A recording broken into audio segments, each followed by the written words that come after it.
All right, so if you think that home ownership is just about having a place to live, then you're missing the bigger picture.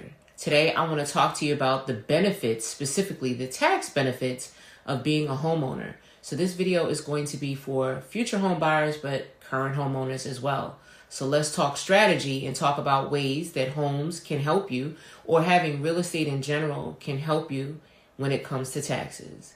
Let me introduce myself first, because that's probably one of the most important parts. If you don't already know who I am, and even if you do, I am Kim McBride, also known as Get Keys with Kim. I'm a licensed associate broker as well as a broker in real estate. I am licensed in Maryland, DC, Virginia, Pennsylvania, and the Dominican Republic. Let's talk about it, y'all. All right, so first there's something called mortgage insurance. So in the early years of your loan, a lot of that payment is going towards the interest. And if you itemize, that interest can be deductible, which would cause you to have a significant difference in your taxable income. And before I even continue, let me just remind you, I am not a tax preparer. I am not a CPA or a certified public accountant. I am just a real estate agent giving you a little bit of tea. So you need to connect with professionals in your life that can guide you. And if you need recommendations, regardless of where you live, I got you covered. So reach out to me. Now, second, you may be able to deduct what you pay in property taxes as part of your state and local deduction. It's usually about $10,000 combined, which again is a way to significantly reduce your taxable income. If you don't understand anything I'm saying, go back to step number 1 and get you a CPA or a tax preparer to explain. All right, let's go into number 3. And also, there are times where a buyer can buy down their rate. And in essence, what they're paying is discount points up front. So when they pay those points up front, there may be situations and circumstances where the monies that they paid up front are deductible as mortgage interest. Why? Because this is a prepaid fee. So something that you paid up front towards your interest, your mortgage interest, and therefore it could be deductible. And then there's something known as prepaid mortgage interest as well that is paid usually because your first mortgage payment is not for some time. So let me give you an example. Let's say you close on your house, or you settle on your house, you buy your house March the 15th.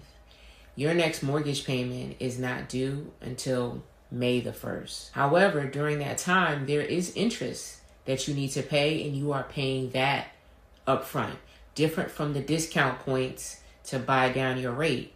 And that money is also that you've paid, that interest is also deductible as well. And then for those that may be interested in purchasing new construction or newly renovated homes that are energy efficient, you could potentially be eligible for federal credits for having those updates done to the house, like adding solar panels or energy efficient heat pumps. This portion is for my current homeowners. So something that you need to know, if you're not already familiar, I've done a video on this already, so you're gonna have to watch it. It's known as capital gains. So usually when you sell an asset for more than what you pay for it, you have to pay taxes on that. However, you could either have those taxes deferred, but the most important part is if you make improvements to the property, like additions and upgrades and things like that, you could potentially reduce how much tax that you have to pay should you have to pay capital gains. So let's just say you got your kitchen remodeled. You may not be able to increase the value of your house, but it may reduce how much you pay in taxes later on when you go to sell. So make sure you're keeping your receipts. All right, and now we're gonna get into a little bit more advanced strategy. And this one has to do with rental income and taxable income from rentals. So if you as a homeowner move out of your house and you convert that property into a rental, then you may be able to unlock what's known as a depreciation deduction, which then reduces the amount of your taxable income. Again, get with that CPA so you know if you qualify for that. If you have also taken out a HELOC or a home equity line of credit on your property, and it's specifically for home improvement, so not to buy a car, not to start a business, not to get another rental property, but truly to improve your home, it is very possible that the interest that you pay on that HELOC could be tax deductible as well.